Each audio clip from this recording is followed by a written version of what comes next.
What do you say, everybody? And welcome to the Cubs Baseball Channel. Got a very special new partner on the show, and we're going to talk a lot of Cubs baseball today, even have some of your questions ready. So like, subscribe, thumbs up, spring training in full swing. Let's get this guy started. And look, see who does that intro.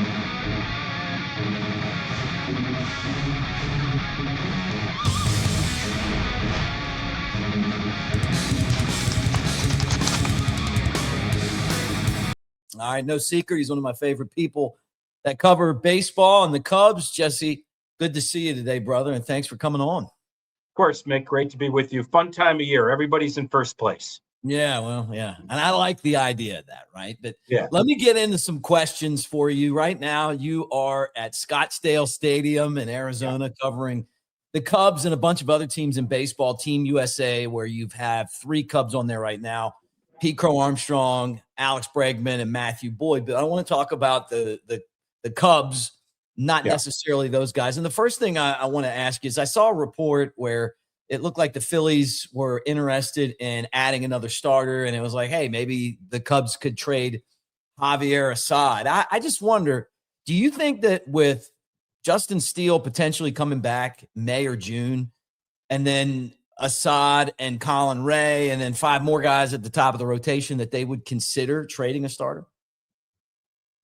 They would consider it. I don't think they should do it. I don't think they will do it. There's too much uncertainty. And the one thing I like about what Jed has done this year, he's working towards a middle October baseball game in Wrigley Field. A year ago, they were trying to get to October.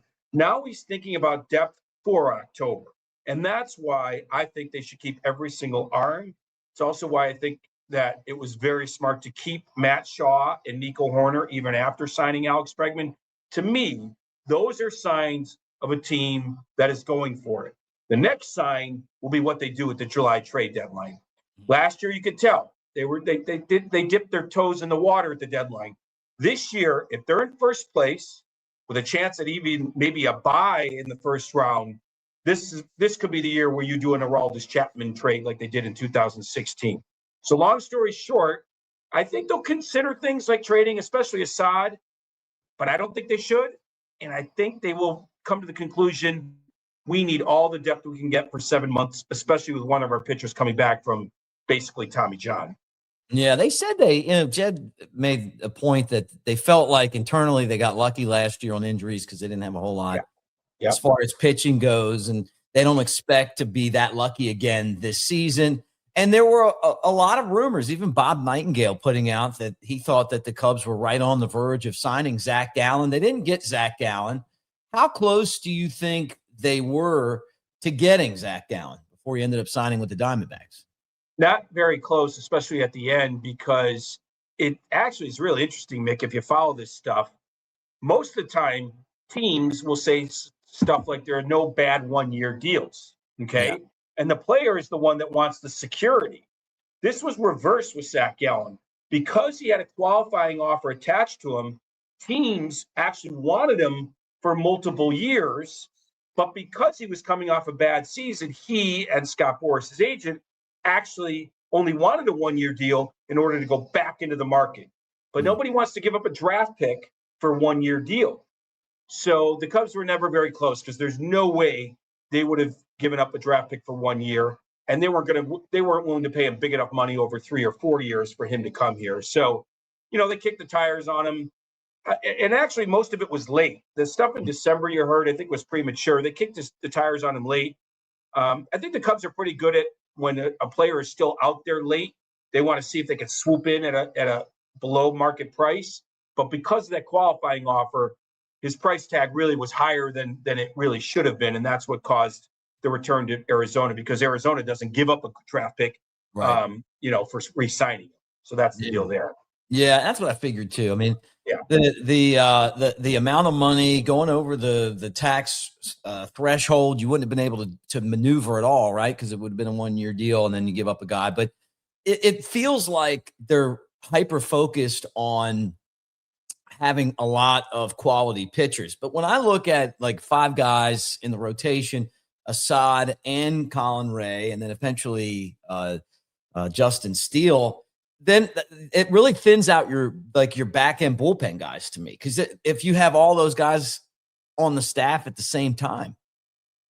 Well, I mean, only 5 of them can start. So Javier Assad probably is in the pen as a long man. Ben Brown's probably in the pen as a long man. So I don't have a problem with that. I mean, it's only when you have injuries that you thin your rotation or your staff out. So look, if everyone's healthy, that's a good problem to have. And they were actually even more healthy among their position players last year. So I'm glad they kept Sean Horner and Suzuki and all those guys. So they have that extra starter, basically, because Shaw might be sitting some days with Moises Ballesteros in the lineup.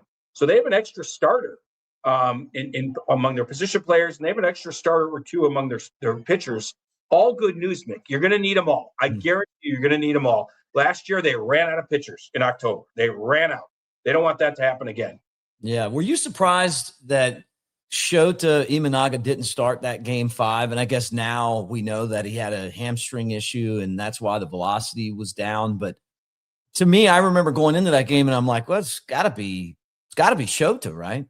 And then when they re-signed him, and now I'm like, man, it sounds like he was really playing hurt last year.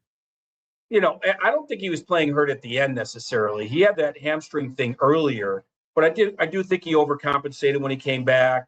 Velocity dip was probably attributed to that, even though he was getting outs early on when he came back, but he stopped getting away with it later in the season. And then, no, at that point, he was mentally and I think it would have been kind of bad for the locker room if they had started him. You got to move on when the guy's shown up like he did at the end, and then you let him fix himself, and they think he did that. It was a tough call giving him the qualifying offer, but this goes back to there are no bad 1-year deals. It's not like Shota's a bad pitcher. He's a number 3. At times he's been a number 1. At times he's been a number 5. Actually, for the Cubs, he's actually a number 3, and he needs to get back to what's made him good, but also add a little bit more deception. There was always that idea that once the league understood him, he was going to get beat a little bit. And that's exactly what happened coming off the injury. An injury is, for a guy like that, is really more impactful than other guys. He only has 2 pitches. He's a smaller pitcher. He can't ever have anything throw him off his game. And something did, and it impacted him, and it snowballed, and it landed at the worst moment in the playoffs. So I'm not surprised they skipped him. Let me remind you guys, the QR code's right there. Mick Nation, Avenue D, be a part of that. March Madness is coming, and we are going to invite you to make your picks there. We'll be giving away cash prizes. It's all free. Also, Cubs Baseball Channel swag will be there available for you guys as well. All right, Nico, Ian, Happ, Seiya, Suzuki, all in the last year of their contracts. I mean, we saw the Nico Horner trade talk. Obviously, the Cubs, I think, got a lot of pressure from the fan base. None of us want them to go. Are any of those guys going to be re-signed? And I guess more specifically, with Nico Horner, are you surprised that he didn't get traded? I'm not surprised he didn't get traded. It goes back to what I said. If they want to win something this year, Nico's on your team. Right. That's it. You don't want to win. If you just want to keep a payroll down or get ahead of a guy leaving for free agency, then you trade him. Yeah. The Brewers would have traded him, right? Because they always get ahead of a guy walking. But you can slap him with a qualifying offer. You can re-sign him this spring. You can re-sign him next year. Or he can walk and Matt Shaw takes over. But you might win a World Series with him. So I'm not surprised they didn't trade him. They got calls. So you listen. If you get blown away, number 1 prospect on another team, stuff like that, of course you got to make the deal. It's a risk-reward scenario, Mick. I think there's a chance he gets re-signed this spring, but I put it less than 50%. But even if it's 40% or 30%, that's still a good number. Mm-hmm. Most guys go to free agency. We've seen in the history of the Cubs, most guys get to free agency. But Ian Happ and Nico both signed extensions previously. Mm-hmm. It wasn't necessarily on the verge of free agency like it is now. I think there's a chance. I think it's less than 50%. Ian Happ's not getting re-signed this spring. No chance. I doubt Seiya will be extended this spring as well. I doubt it. So we could go into the reasons why, but part of it is the potential lockout and the new rules. But I think each player has specific reasons why it could happen or could not happen. I think Nico would be your best chance. But Nico and his people have to hear the right number. You can't come to him with some major hometown discount. Right. Guy's a winning player, had a huge WAR without hitting home runs last year. His WAR number was great. So there's a chance, but the number has to be right. Don't forget, every Sunday, Beer Money with Jody Davis, where we talk about some very hard-hitting topics, like the time that he smoked weed with Willie Nelson on Willie Nelson's bus. No, just make sure you guys check it out. He is the newest, one of the newest Cubs Hall of Famers, and we are going to take the show on the road at some point this year, maybe even multiple visits to Wrigleyville, and we want you guys to come by and hang out with us. And Jesse, you're invited as well. Do you think that, just kind of, piggybacking off of the conversation about extensions, do you think that Ian Happ is going to be a Cub next year? My gut says no. I think that older corner outfielders aren't viewed as highly as maybe they should be, especially, people have opinions on Happ. They feel like in Chicago, there's some strong opinions. Anytime you're on a team for a long time, they develop opinions, right? And you see the warts sometimes. But if you just add up his wins above replacement, his OPS plus, break it down, add it up, however you want to do it, for a left fielder, add in the Gold Gloves, he's more than capable. Now, if an Aaron Judge walks through the door, and you can stick some slugger in left field, of course, that's a place you put him, Kyle Schwarber or Aaron Judge. So until there's a replacement like that, where, we got this big oof that can hit homers, let's put him in left. Right. Ian Happ is more than fine. But the models don't necessarily play out well for aging, if that's what you want to call them, corner outfielders, especially in left field, unless you're hitting tons of home runs. And Ian Happ is very analytically understanding of things, but I think he values what he brings to the table. And I think there's teams in the league that value it. And, again, you're on a team long enough, they see your warts much more than an opponent does. So my gut says he won't be on this team. But again, I don't rule it out. I don't have a crystal ball. Yeah. There's certainly no momentum towards it right now. That could change midseason. That could change in November. With the lockout coming, you never know what's going to happen. So, again, less than 50%, but not impossible. Yeah, I just feel like they're going to test the market, because I think I just feel like he's a little overpaid, but, we'll see what happens there, and I think that's why you wait so long on some of these guys from a business standpoint, to see what because Nico's going to have a great market. If he plays like he did last year, I've had people say that they think he's the best player on the team, at this current time. I mean, he's definitely one of them. So it'd be interesting to see kind of how it plays out with Happ. But he's been such a part of the organization. I quantitated by on-field play, but then there's some people like him that do a lot of other stuff that, podcasts and charity work and all of that stuff, and you got to have those guys too. I guess, it doesn't matter when it comes to who's hitting home runs and who's making catches and stuff, but he's such a nice guy. We'll see what happens there. Now, I put this up because I have compared the potential of this infield defensively to the 2016 infield defensively, which were really just amazing, with Rizzo and Baez and Addison Russell and Chris Bryant. And then some Ben Zobrist in there too. Yeah, yep. Right. Yeah. No, I've been making that comparison as well. In fact, the entire defense, include the outfield. It's a PCA. Happ's a 4-time Gold Glove winner now. And I actually think Matt Shaw is going to be good in right. I do. I think he's going to get to that place where he's better than Suzuki in right field. He's that kind of an athlete. Suzuki's a little more physical, obviously. Yeah. I just think moving around out there is going to come natural to Matt Shaw. So when you include that defense, remember, more 15 than 16. Schwarber was your left fielder. Dexter, PCA is better than Dexter. Hayward was great. But if you pound for pound, this will be a better defense than 16 or 15, however you want to say it. Love it. Yeah. As long as Bregman doesn't have a drop off. No, if he does, Shaw will go go to third and Bregman can DH for if you need him some defense there. This extra player in Shaw to be able to play different positions and maybe even very well in right field really puts it over the top, and let alone the fact that PCA is just touching the surface of what he can do defensively. Oh, yeah. I've seen – look, Hollywood Pete is as good as it gets defensively. I'm curious, though, because I haven't seen Shaw with my own two eyes playing outfield. And I mean, like in person. I look for jumps and instincts and arm, strength and all of that stuff. He is a great athlete. What have you seen so far with him in the outfield? It's slow. It's not anything you would say, oh, Gold Glover right now. But look, switched over to third base, got better, almost won a Gold Glove. Changed up his swing, his stance midseason, was one of the better second half hitters. That's an athlete. He will get there. He's not quite there yet. It's reps, just reps. Ball off the bat, angle, slicing away, especially Wrigley. It might look wonky, but he will get there, in my opinion. A big thing was embracing it. And I think the day they signed Bregman, he and his agent, went out and bought a glove, ordered it through their, however they, they didn't go to Dick's Sporting Goods, but like they were on board. They were on board right away. So the commitment's the big thing, and I see the commitment. But I can't say, oh my God, he's catching everything out there just yet.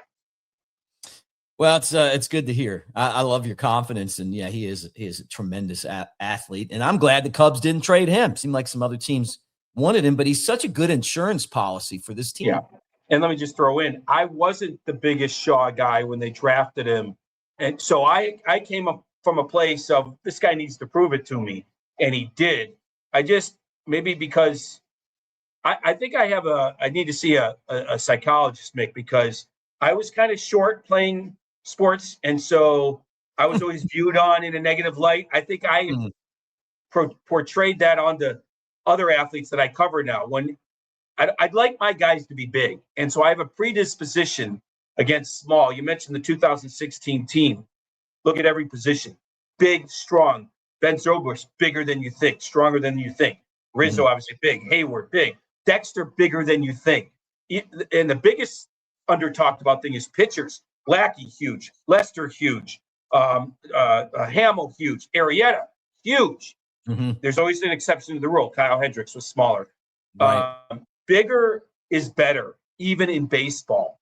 It's not the only way to success, but it's a big advantage. I was talking to Craig Counsell about this just yesterday around the batting cage, watching Kevin Alcantara. What a physical specimen. And of course, there's also that idea that the bigger you are, the more work you have to do on your swing. It can get loopy, it can get long. But when the ball starts flying, it's jumping off at Alcantara's bat as much as anybody in camp right now, because he's harnessing that talent. It's the one thing that you thought with Jason Hayward back in the day. He's big and strong. He never was able to sort of harness it into this power, bat that you would think years and years and years he'd be putting up 30-plus home runs. So anyway, that's my rant against little guys. But Matt Shaw has proven, like Altuve did before him, little guys can get it done. Yeah, I love to hear that. That's I mean, I love to hear that Alcantara's having a good spring. I've been wondering if he was going to try to win this job, when you Michael Conforto and, and all these guys that they signed the minor league deals. I feel like the Cubs would benefit most from having him, make them put him on the team. Yeah, I think that this is just me hearing from other teams. They were not at the deadline. They were not that interested in Kevin Alcantara. I'm not sure he was really that much on anyone's radar last year. I think he needed to come in here and have a good camp and show himself. They were doing some base running drills. They had a terrible day yesterday. So, things come and go and, up and down. He needs to continue on this camp. I think it's an important camp for Kevin Alcantara. Can he be that guy? Can he be the right-handed center fielder to help out when PCA is out of the lineup, that kind of thing? Or are they going to go to one of these veterans? I think it's a big question mark. It's put up time for Kevin Alcantara. If not, he could be on the move somewhere and get a fresh start. That's kind of my feeling. He was not on other teams' radars. That's, when you're not on other teams' radars, your own team might need to question it. So I think they're high on him, but I think he has a lot to show, a lot to prove. Look, he's got a lot of talent. but it's some of the other stuff, the lack of effort, and and scouts don't like that. Teams don't want to take a risk on a guy that they don't feel like is going to hustle. But he's got the all the ability to be a great player. So, sometimes it's a light switch with these guys, and I certainly hope that happens, because when the Cubs traded Owen Casey, they gave up a really big piece. He's talking about just someone that they developed and brought up through their system is going to be a really good player. And maybe part of that is that somebody feels like this guy could be a difference maker. Well, and that's another example. I think the Marlins thought more highly of Casey than the Cubs did. And that's part of the reason you're willing to pull a trigger on a trade. We're not sure about him. Let's go get this pitcher we like. While they like this guy, let's see if they can unlock him. So, I'm not, but in this case, there weren't other teams banging on the door for Kevin Alcantara, from what I understand. They were from Moises Ballesteros, but not necessarily for Alcantara. So right. There's all these things that happen behind the scenes that make, that give the opportunity for a player, or sometimes take the opportunity away. But if Kevin Alcantara can play, he'll play his way onto the roster. Yeah, great point. All right, last thing I want to get into on the show, on your inaugural show on the Cubs Baseball Channel, and that is a question from the comments section, and it's from Bear Down 778. For Jesse, is there a trade market for Dansby next year? And then, he's talking about he'd love to see the Cubs re-sign Nico and then keep Shaw, and then maybe Jefferson Rojas be a guy that the Cubs could be interested in. But do you think that the Cubs would possibly be interested in moving Dansby Swanson next year? What does he have, 3 years left, something like that on his contract? I mean, it's not a question I've had before. I'm going to say I doubt it. I should know this, Mick, but I assume he has a no trade clause. I mean, when you sign a huge deal like that, you usually get that, or maybe I just haven't looked it up because it never crossed my mind they would trade him. I doubted him at that point. You're talking about a little bit older of a shortstop. Who's picking that up unless there's a one-off opening somewhere in a championship capacity? But most teams that are contending have one. He's getting paid a good buck. He does. He does have no trade clause. Yeah, that's a natural thing for a 7-year, 177 kind of deal. I don't think they'd entertain that, and obviously he'd have to approve it. That's one of those deals. Maybe in the final year, we're rebuilding again. Dansby wants to play in a contender. We're going to move on from him. So, no, I don't think so. Plus, he's still your best shortstop by a mile. Yeah, he's good defensively. I hope he hits a little bit better this season, but I guarantee you the Braves would take him back right now. Yeah, well, and I saw that. I'll take less power for more production. I saw him come up, and he used to use the entire field. I always thought, I always worried about him offensively, but then when he went to Atlanta, he was actually really good with the bat. And I don't care about the home runs with him. I would rather him just have competitive at bats and get hits and get on base, and so I heard, and maybe you can, kind of collaborate this, but I heard that he was going to try to maybe put the ball in play more this year and try to strike out and hit home runs less. Well, I don't think it's trying to do any of those things. I think he's changing up how he's going about his business so the results end up better. I think that first of all, right center at Wrigley Field is not right center in Atlanta. That's where balls go to die. And so when that's in your head a little bit, you see him. He tries to pull the outside pitch a little bit more than he should because he knows right center is tough. So Wrigley Field isn't helping his game. He's trying to mix it up. This is the way he said it to me. He's like, when you write an article, as I do, and you kind of have a format to it, you stick to that, can you get into a rut? And I said, sure. He's like, I'm trying to go more free form, basically. Good. Writing. I'm trying to just write it all down at once. So I think I actually suggested this to the council. It sounds like as athletic as he is at shortstop, he wants to take that athleticism to the plate. Just read and react a little bit more. Right. And go to where the pitch is hit. And if it's hit hard to right center and caught, at least you're doing the right thing. Yeah. And you do play 81 games on the road, so right center on the road might be good. But if you get in this habit of trying to pull and all this, so I think we'll see if it's a little bit more athletic and free flowing of a swing. It was hard for him to explain, hard for me to kind of explain, but I think you'll know it when you see it, Mick. I think we'll all know it when we see it, if there's a difference. All right. Well, Jesse, great to talk to you today. Quickly, your most prized baseball card, which one?